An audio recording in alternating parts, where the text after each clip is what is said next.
좋으신 아버지 하나님, 오늘도 하나님의 부르심이 있었기에 이 자리에 올 수가 있었습니다.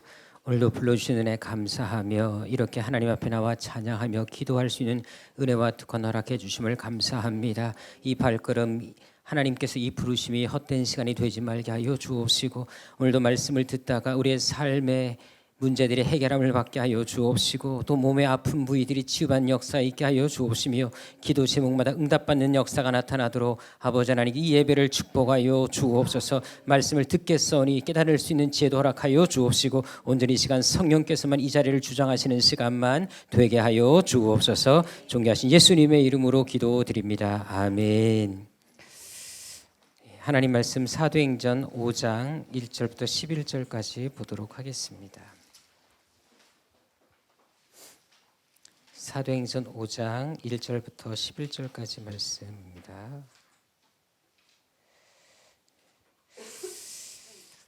우리가 성경을 읽다 보면 좀 더 이해할 수 없는 의아한 부분들이 좀 나옵니다. 그리고 왜 하나님께서 이렇게 하셨을까라는 의문점이 좀 드는 것을 볼 수가 있는데, 사도행전에서 가장 우리가 대표적인 그 사건이 바로 오늘 본문의 사건입니다. 사실 우리가 조금 읽어보시면 알겠지만 어떻게 이렇게 헌금을 좀 일부만 드렸다 그래서 이렇게 한 부부가 쉽게 죽을 수 있는지, 또 그것도 직결 심판에서 죽임을 당할 수 있는지 사실 더 의아할 수가 있습니다. 그래서 이 부분에 대해서 많은 분들이 좀 오해하기도 하고 성경을 대해서 조금 의문을 푸는 경우가 많습니다. 그래서 어저께 이제 우리 목장 그리고 청년들 몇 명과 함께 이제 우리 요한이, 전주에 있는 요한이 다리를 좀 다쳐서 병원 신방을 좀 다녀왔는데, 갔다 오면서도 성경에 대한 이런저런 얘기를 하면서 이 부분의 이야기를 좀 했습니다. 그래서 어떻게 보면 되게 우리가 중요한 부분이기도 하고요. 아마 안 믿는 사람들, 특별히 교회를 다니지만 조금 아직 신앙이 깊지 않은 분들은 이 부분에서 얼마든지 우리에게 질문을 던질 수가 있습니다. 그래서 이 부분에 대해서 우리가 답을 확실히 또 갖고 계셔야지만 왜 이렇게 하셨는지, 우리가 또 알지 못하는 뭔가 있지 않았나, 이런 것들도 한번 생각해 볼 필요가 있습니다. 자, 그런 마음으로 한번 1절부터 11절까지 한번 차근차근 읽도록 하겠는데요. 먼저 생각나는 부분 보도록 하겠습니다. 아나니아와 삽비라 부부죠. 죽은 이유가 무엇이라고 생각하는지 한번 보시면 되겠고요. 이 부부의 죽음이 너무나 좀 지나친 처사가 아닌가 우리가 생각해 볼 수가 있는데, 한번 왜 그랬는지에 대해서 한번 보시면서 함께 읽도록 하겠습니다. 제가 한 절 읽고 또 여러분들이 한 절 읽고 마지막 절은 같이 읽도록 하겠습니다. 아나니아라 하는 사람이 그의 아내 삽비라와 더불어 소유를 팔아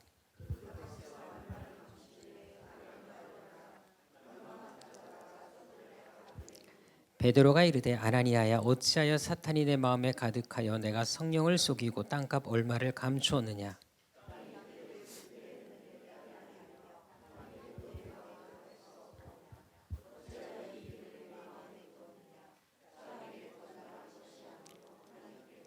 아나니아가 이 말을 듣고 엎드러져 혼이 떠나니 이 일을 듣는 사람이 다 크게 두려워하더라.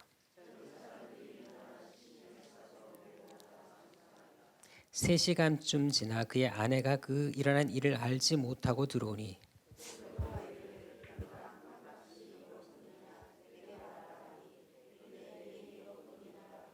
베드로가 이르되, 너희가 어찌하여 함께 꾀하여 주의 영을 시험하려 하느냐.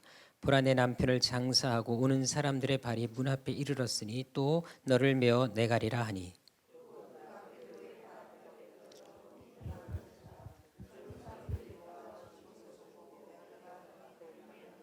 같이 온 교회와 이 일을 듣는 사람들이 다 크게 두려워하니라. 아멘. 어떻게 보면 되게 난해한 부분이기도 하지요. 물론 과정이 어떻든지 간에 그래도 교회를 위해서 뭔가 헌금을 하고자 했던 부부 아닙니까?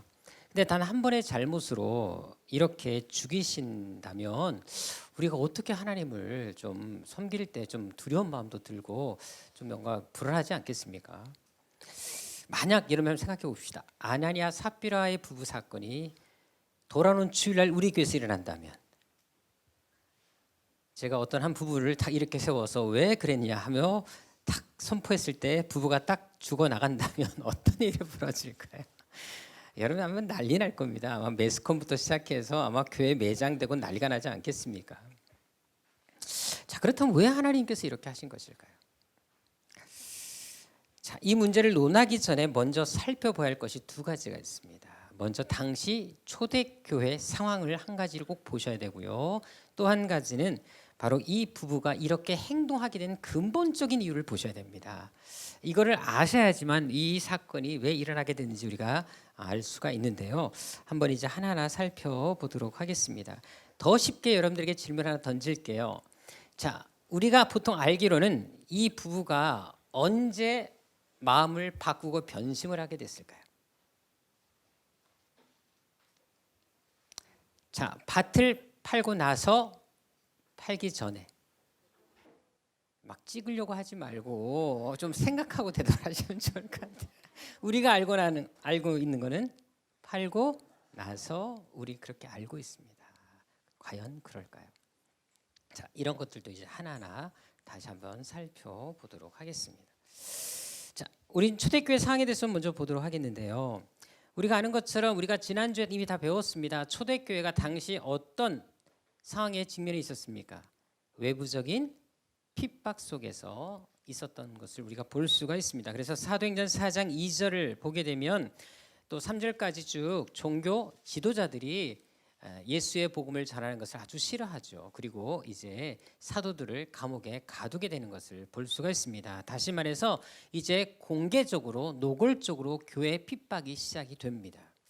자, 지금 외부적인 핍박이 이제 본격화됐다라는 사실을 알게 되는데, 만약 이런 경우라면 교회는 이럴수록 어떻게 될까요? 핍박이 있고 어려움이 생길 때마다 교회는 더 내부적으로 하나가 되고 단합해야지 되지 않겠습니까? 아는 것처럼 여러분들 외부적인 침략이 있을 때 내부의 분열이 있게 되면 더 쉽게 망합니다. 하지만 외부의 침략이 아무리 강력해도 내부적으로 똘똘 뭉치면 얼마든지 싸울 수 있는 그 힘을 만들어야지 않겠습니까? 당연히 교회는 더 이럴수록 단단해져야 되고 영적으로 하나 돼야 될, 깨어 있어야 될 이유가 있었습니다. 자, 그런데 바로 이 시점에 아나니아 삽비라가 교회에 무리를 일으킨 것입니다. 이 상황들을 여러분들이 꼭 알고 이 사건을 보실 필요가 있다라는 겁니다. 다시 말해서 외부적인 핍박이 시작되었는데 더 내부적으로 단단해지고 하나 돼야 될 이 시점에 바로 그런 일치를 무너뜨리고 교회에 심각한 위기를 가져다 준 사건이 바로 아나니아 삽비라 사건이었습니다. 다시 말해서 이것은 외부적인 문제가 아니라 내부적인 문제였습니다. 더구나 이 내부적인 문제 최초였습니다. 초대교회는 지금까지 너무나 아름다운 공동체였고 서로 섬기고 사랑하고 한마음 되고 똘똘 뭉친 공동체였었어요. 그런데 이 아나니아 삽비라를 통해서 이 공동체가 위기를 봉착하게 됩니다. 그것도 내부적으로 최초로 그런 일이 발생하게 된 것입니다. 따라서 여러분, 아나니아 삽비라 부부의 행동은 한 개인 한 가정의 문제를 넘어선 겁니다. 바로 교회 공동체 전체를 무너뜨릴 수 있는 악영향을 끼칠 수 있는 아주 심각한 사건이었다는 사실을 우리는 꼭 기억할 필요가 있습니다. 실제로 여러분들, 우리가 당시 초대교회는 어떻게 헌물을 드렸습니까? 강요? 아니면 누구의 어떤 그런 요구에 의해서 철저하게 자발적으로 이루어졌습니다. 그래서 5장 4절에도 보게 되면 오늘 본문에 베드로가 무슨 얘기합니까? 땅이 그대로 있을 때에도 네 소유고 판 후에도 네 마음대로 할 수 있지 않았냐? 다시 말해서 누가 강요한 적이 없어요. 초대교회 헌금은 철저하게 자원함으로 냈습니다. 그러니까 우리 교회도 보다시피 헌금함을 안 돌리는 이유가 바로 거기 있지 않습니까? 들어올 때 본인이 감동하면 내는 것이고 뭐 감동이 안 오면 어쩔 수 없는 것 아니겠습니까? 중요한 것은 여러분들, 철저하게 초대교회 헌물은 자발적인 행동에서 이루어졌는데, 마찬가지로 역시 아나니아 삽비라 부부 역시도 이들이 물건을 더 드리고 덜 드리는 것은 이들의 마음에 따라서 결정이 되는 일이었습니다. 자, 그런데 중요한 것은 뭐냐면 사실 이 부부가 드린 예물이 과연 어느 정도였을까요? 자, 우리가 한 가지 아실 게, 이 부부가 바로 앞장에 나오는 바나바가 드린 전 재산을 드린 것처럼 이 부부도 전 재산을 드리려다가 일부를 드린 것인지 한번 체크할 필요가 있습니다. 자, 우리 다시 1절에 보게 되면 이 소유라는 말이 나옵니다. 보통 이게 전체 소유라면 헬라어 원어 성경에는 관사가 붙게 되어 있습니다. 근데 이것이 없다라는 것은 전체 소유가 아니라 일부였다라는 걸 알 수 있습니다. 그러니까 쉽게 말해서 이 아나니아 삽비라의 부부가 가지고 있는 재산이 이만큼 있었다면 그 중에 일부가 땅이 있었다라는 겁니다. 뭐 전체 땅일 수도 있고 일부 땅을 팔은 거예요. 팔았는데 이 땅에서도 또 일부를 또 감춘 것입니다. 그것이 지금 이 부부가 한 행동이라는 사실을 우리는 꼭 보실 필요가 있어요. 자, 그래서 4절에 보게 되면 이 땅이란 말이 나온 걸 보면 이때 이 사람들이 팔고 감춘 돈의 일부도 땅값이었고 바친 금액도 땅값의 일부를 바친 거였다는 사실을 알게 됩니다. 그러니까 전체 소를 판 게 아니라 일부 재산 중에 땅을 판 것이고 그 중에서 또 다시 일부만 드렸다라는 사실을 우리는 알 수가 있어요. 자, 그런데 이 부부는 함께 공모를 하죠. 5장 1절에 자, 더불어 소유를 팔았습니다. 자, 5장 2절에 이 아내도 이것을 알았습니다. 자, 다시 말해서 여러분 물론 주동자는 아나니아였었어요. 원어 성경에는 주동자가 아나니아로 나옵니다. 그런데 중요한 건 뭐냐면 이 일에 역시 아내도 모든 것을 다 알고 있었다라는 사실을 2절에 알다라는 말을 보면 알 수가 있어요. 여러분들 이 알다라는 말은 어떤 의미냐? 조금 어려운 말로 완료 분사가 쓰여지고 있는데 이 말은 뭐냐면 이미 이 모든 일을 다 알고 있었는데 자, 중요한 것은 이 일을 이 부부가 땅을 팔기 전부터 이 일을 계획했다는 사실을 암시해 주는 단어입니다. 자, 알다라는 말이 완료 분사라는 것은 이전부터 알고 있었다라는 거예요. 이게 뭐냐? 이미 땅을 팔기 전부터 이 일을 공모한 다음에 팔았다라는 것입니다. 이게 중요한 거예요. 이걸 절대 놓치시면 안 되는 거예요. 다시 말해서 이 부부는 땅을 팔고 나서 마음이 바뀐 것이 아니라 이미 땅을 팔기 전부터 이것을 계획하고 팔았다라는 사실을 아실 필요가 있습니다. 그래서 이 알다라는 말이 바로 그렇게 언어 성계는 그렇게 품사가 사용되고 있는 것입니다. 저는 이 사건을 보면서 그런 마음이 들었어요. 어떤 동정의 여지가 있다면 차라리 팔고 나서 물질을 보고 좀 견물생심이라고 좀 약간 그런 마음이 생겼으면 좋겠지만 팔기 전부터 이미 이것을 계획하고 이것을 팔았다는 사실을 주목하면 이 죄는 고의적인 죄라는 사실을 알게 됩니다. 저는 또 한편으로 그런 마음이 들었어요. 이 부부가 한 사람이라도 바른 마음을 품었으면 어땠을까? 둘 다 똑같았어요. 둘 다 떼먹기로 작정한 것입니다. 하지만 둘 다 같은 마음을 품기보다 한 사람이라도 정말 바른 믿음, 바른 마음을 가졌다면 절대 이렇게 함께 공모하는 일을 하지 않았을 것입니다. 여러분, 그래서 우리가 항상 믿음의 배우자, 믿음의 동역자를 가까이 두는 것이 이렇게 중요합니다. 내가 좀 흔들려도 정말 단단한 믿음의 배우자가 있고 믿음의 동역자가 나를 잡아줄 수가 있거든요. 근데 나보다 더 별일 없어. 그러면 내가 흔들리면 함께 흔들리지 않겠습니까? 그래서 여러분들 이왕이면 더 가까이 믿음의 동역자들을 두는 게 얼마나 중요한 줄 알 수가 있습니다. 자, 이제 이 부부가 그렇다면 헌물을 드린 목적을 좀 보도록 하겠습니다. 왜? 이미 드리기 전부터, 팔기 전부터 이것을 공모했다는 사실에서 이 목적이 결코 선하지 않았고 불순했다라는 사실을 알게 되는데요. 자, 당시 사도행전 4장 32절에 보게 되면 초대교회 분위기를 알 수가 있어요. 하나님께 헌물을 드릴 때 어떤 마음으로 드렸는지 알 수가 있는데 자기 재물을 조금이라도 자기 것이라고 하는 이가 하나도 없었습니다. 다시 말해서 초대교회 성도들은 자신을 희생했고 공동체를 그리고 교회를 유익하기 위해서 아낌없이 기쁨으로 자발적으로 이 예물을 드렸다라는 사실을 알 수가 있습니다. 그러니까 교회의 일반적인 분위기는 어떤 분위기냐? 대체적인 분위기, 전체적인 분위기는 자원해서 기쁜 마음으로 갖다 다 드리는 것이 일반적인 분위기였습니다. 자, 근데 아나니아 삽비라 역시 이 공동체 한 일원이었죠. 그런데 보세요, 자기들도 재산을 가지고 있었어요. 근데 다 갖다 바치고 있는데 본인들만 안 하는 것도 정말 이상하죠. 예를 들어서 뭐 이번에 우리 교회 장로님 임직합니다만 우리 장로님들이 꼭 교회 의사를 좀 하고 싶다고 해서 이제 나름대로 이제 귀한 마음 품고 이제 그런 거에 대해서 회의를 하신 걸로 알고 있는데 예를 들어서 이제 네 분 중에 세 분은 의자를 하자 딱 결심을 했어요. 근데 한 분은 마음이 전혀 없는데 세 분이 또 하자 그런데 본인만 안 하면 이상해지잖아요. 그러니까 어쩔 수도 하는 경우가 있지 않겠습니까? 예를 들어서 우리 교회는 절대 그렇지 않아요. 오해하시면 안 돼요. 우리 교회는 너무 심하게 자원해서 문제가 되는데 지금 이 초대교회 상황에서 아나니아 삽비라가 바로 그런 경우였다라는 것입니다. 분위기가 다 하는 분위기니까 본인은 안 할 수도 없자니 또 괴롭고 그러니까 하긴 해야 되는데 또 하자니 아깝고 이런 마음이 들었던 거예요. 쉽게 말해서 뭐냐? 체면치레는 해야 되겠던 거예요. 그래서 결국은 하긴 하지만 어느 정도만 하자라고 하게 된 것입니다. 게다가 여러분들 바로 앞장 보세요. 4장 36절 37절 바로 앞장에 어떤 사건이 있었어요? 누가? 바나바가 자기 재산을 다 갖다가 바칩니다.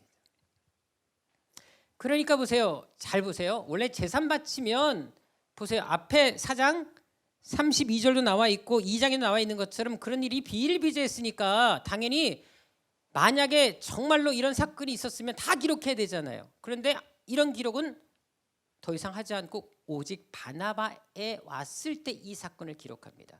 뭐를 얘기할까요? 바나바가 이렇게 한 것은 칭찬받을 만큼 정말로 철저한 희생, 쉽게 말해서 단순하게 드린 것이 아니라 자신의 모든 것을 다 드린 것입니다. 그래서 사도행전 역사에서 이 바나바의 이 일만큼은 기록하고 싶었기 때문에 그것을 기록한 것이거든요. 자, 그런데 재미있는 것이 바로 5장 1절 바로 이어서 나오는 사건이 바로 아나니아 삽비라 사건이었습니다. 이 두 사건을 지금 비교하고 있는 거예요. 다시 말해서 바나바가 전 재산을 드린 게 교회적으로 회자가 되고 칭찬받을 일이었다라는 겁니다. 그러니까 아나니아 삽비라도 딱 보니까 안 되겠어요. 그냥 했다간 진짜 자기들 아무것도 안 되게 생긴 거예요. 그래서 자기들의 이름도 내고 또 체면치도 할 겸 선택한 것이 바로 이 일부의 물질을 드리는 것이었습니다. 자, 실제로 우리 성경에는 그렇게 안 나와 있는데 자 보세요. 4장 마지막 절과 5장 1절에 보게 되면 우리 성경에는 그냥 잘 안 나와 있죠. 그냥 아나니아라는 사람이라고 1절에 나와 있잖아요. 근데 원어 성경에는 접속사 하나가 딱 쓰여져 있습니다. 우리가 보통 어떤 사실에 대해서 반대를 할 때 딱 나눌 때 접속사 역접이라고 하죠. 접속사 쉽게 말해 영어로 하면 벗이나 아니면 우리 한글로 하면 그러나가 쓰여지잖아요. 이게 헬라어 원어 성경에 들어가 있습니다. 다시 말해서 앞에 바나바 사건과 아나니아 삽비라 사건을 그러나 하고 비교하고 서로 대조시키고 있는 것을 볼 수가 있어요.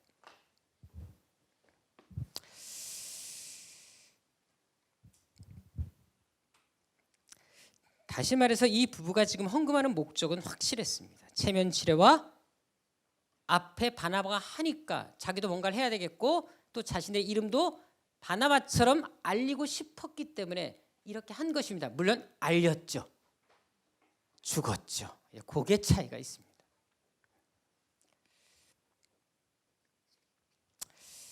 자, 그렇다면 여러분 이제 본격적으로 이 부부가 심판을 받게 된 목적과 이유를 좀 살펴보도록 하겠습니다. 세 가지 관점에서 좀 보도록 하겠는데요. 먼저 성경적인 관점입니다. 자, 여러분 재산의 일부를 바쳤기 때문에 심판받은 거 아닙니다. 솔직히 우리도 헌금할 때 다 바쳐요? 아니잖아요. 일부만 바치잖아요.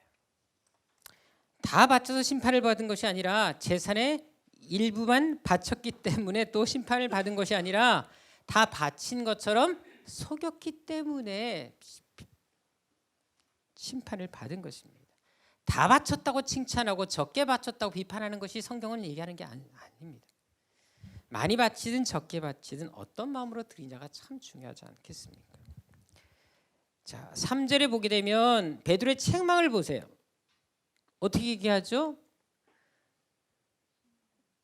자, 여기서 보게 되면 여러분들 너희가 어찌하여 하나님의 성령을 속이고 땅값 얼마를 감췄느냐라고 얘기를 합니다. 자 보세요. 상식적으로 생각해서 아니 그냥 자기 재산을 팔았어요. 그리고 좀 아까워서 일부를 숨기고 일부만 갖고 왔어요. 그것이 뭐가 성령을 속이는 것입니까? 내 욕심을 그냥 챙긴 거잖아요. 근데 왜 덜 바친 거를 가지고 속였다라고 말을 할까요? 이걸 보셔야 됩니다. 이것은 뭐를 얘기하느냐? 이미 작정한 금액이 있었다라는 것입니다. 근데 그 작정을 하기로 해놓고 하지 않았음을 얘기하는 것입니다. 이게 전부인 것처럼 한 거예요. 자기가 이제 밭을 팔면 한 1,000만 원이 나올 줄 알고 바치려고 그랬는데 팔고 나니까 500만 원밖에 없었네요. 그래서 할 수 없이 전체 판 금액 500만 원을 드립니다라고 한 것입니다.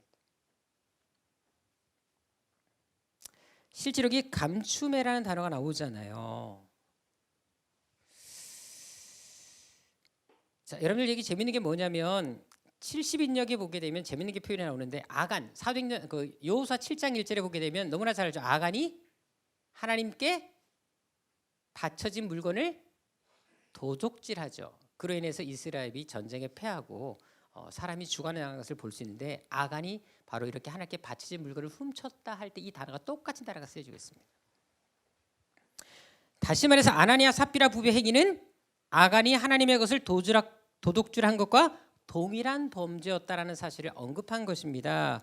이것은 무슨 말을 하느냐? 이미 이 부부가 이 땅을 팔아서 하나님께 다 뒤로 약속해 놓고 그렇게 하지 않았음을 얘기를 하는 것입니다.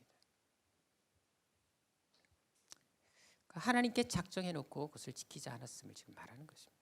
그래서 하나님을 속인 것이 된 것입니다. 이 말은 뭐를 얘기할까요? 이 부부는 하나님께 헌물을 드리는 것 되게 쉽게 생각하고 있었다라는 것입니다. 하나님께 대해서 전혀 두려움을 가지고 있지 않았다라는 것이지요. 그러니까 사도들 앞에서도 조금의 양심의 가책도 없이 그냥 거짓말을 쉽게 쏟아낼 수 있었던 것입니다. 여러분들, 저는 우리 교회에서 헌금에 대한 얘기를 정말 하지 않습니다. 하지만 우리가 반드시 기억할 것은 헌금은 어떤 개인에게 하는 것이 아닙니다. 사람에게 하는 것이 아닙니다. 목사에게 하는 것도 아니고 여러분들 중요한 게 어떤 단체에게 하는 것도 아니고 오직 하나님께 하는 것입니다. 그래서 여러분들 헌금을 드릴 때 불선한 마음을 가지고 드린다거나 그렇게 하는 것은 하나님을 기만하는 행위가 될 수가 있습니다. 그래서 오늘 본문에서 이것을 분명히 우리에게 말씀해 주고 있는 것입니다. 심판을 부를 수 있다는 것을 얘기해주고 있습니다. 다시 말해서 이 부부의 행동은 하나님의 약속한 작정 헌금을 드리지 않았다는 것에 있어서 일단 문제가 있었다는 사실을 알게 됩니다. 두 번째 교회적인 관점입니다. 자, 지금 교회가 한참 성장하고 부흥하고 있었어요. 성도들이 막 서로 섬기고 있습니다. 희생하고 있어요. 자, 만약 이런 부부의 행동이 사람들에게 알려지게 된다면 어떻게 될까요? 원래 여러분들 안 좋은 것은 쉽게 소문나고 전염이 됩니다. 여러분 100개 멀쩡한 사과 있고 1개 썩은 사과 있으면 100개 멀쩡한 사과가 1개 썩은 사과를 변화시킬 수 있을까요? 절대 그렇지 않습니다. 그래서 항상 이 한계가 무서운 것입니다. 우리 한번 고린도전서 5장 6절로 가보도록 할까요? 신약 성경 고린도전서 5장 6절 말씀.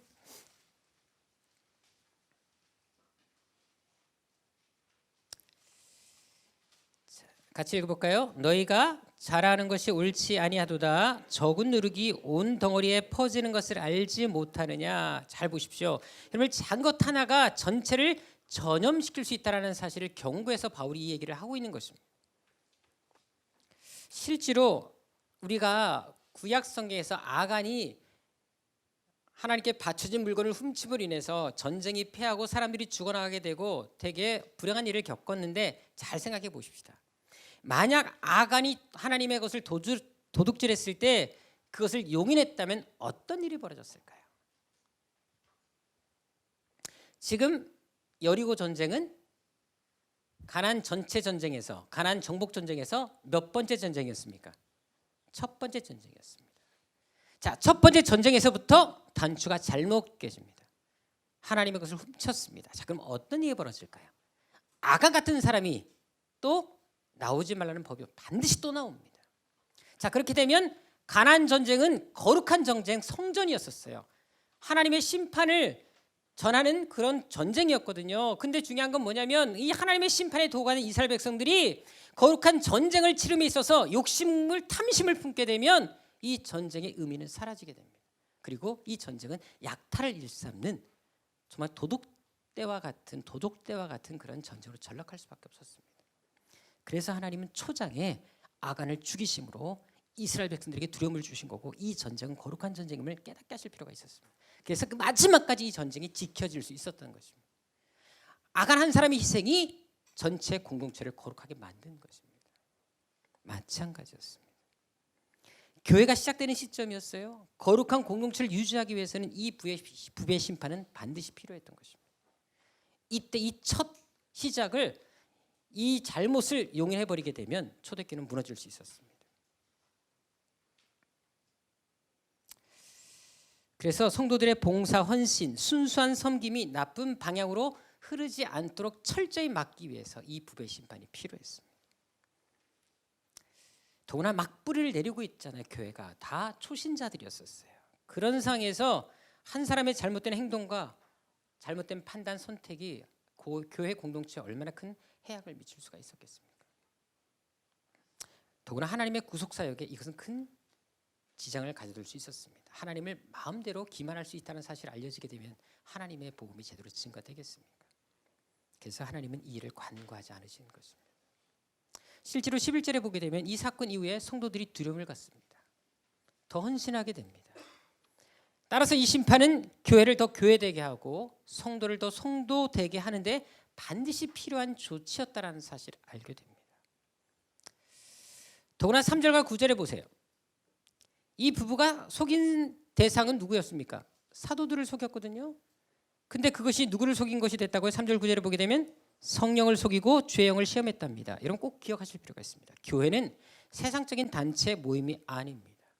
성삼위 하나님이 계시는, 임재 계시는 그런 곳이라는, 터전이라는 사실을 꼭 기억할 필요가 있습니다. 여러분 함부로 교회를 우습게 판단하지 마십시오. 아무리 교회가 문제가 많아도 우리가 판단할 것이다. 하나님이 판단하십니다.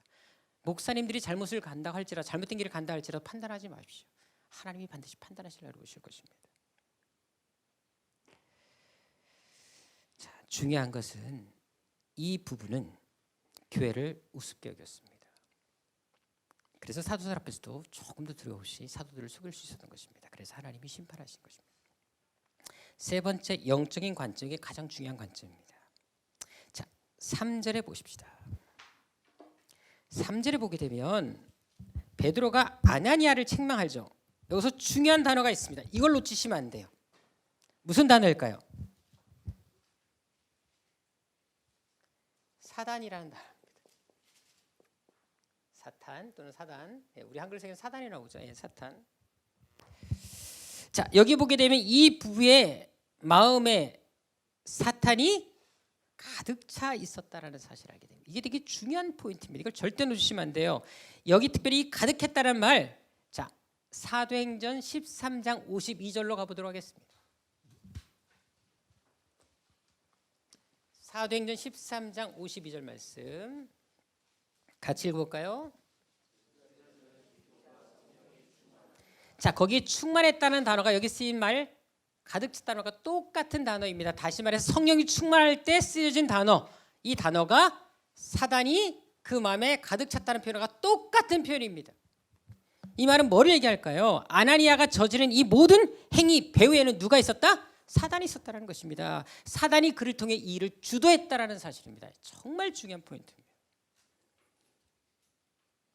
여러분들, 사람이 앞에서 행동하지만 뒤에서 조종하는 것은 사탄이었다는 사실을 아실 필요가 있습니다. 그래서 베드로는 사단을 꾸짖은 것입니다. 자, 이런 예는 얼마든지 예수님의 생애에서 찾아볼 수가 있는데, 자, 누가복음 22장 3절. 자, 누구에게도 사탄이 들어가죠? 누가복음 22장 3절. 누구? 가롯 유다에게도 사탄이 들어갑니다. 자, 요한복음 13장 27절에도 보게 되면 사탄이 그 속에 바로 유다 안에 들어갔다라고 표현합니다. 여러분들, 유다가 왜 예수를 배반합니까? 중요한 건 그 안에 누가? 사단이 들어왔기 때문에 사단의 조종을 받아서 사단의 하수인이 되어서 예수를 부인하게 되고, 우리는 사탄을 여러분들 보셔야지 유다 자체를 보시면 안 돼요. 사람 보니까 동정심이 가지만 그를 사로잡고 있는, 그를 뒤에서 조종하고 있는 사탄을 볼 줄 알아야지 이 심판이 정당했다는 사실을 알게 됩니다. 원래 여러분 꼭 기억하실 게 있어요. 사탄은 사람을 공격할 때 1차 공격 목표가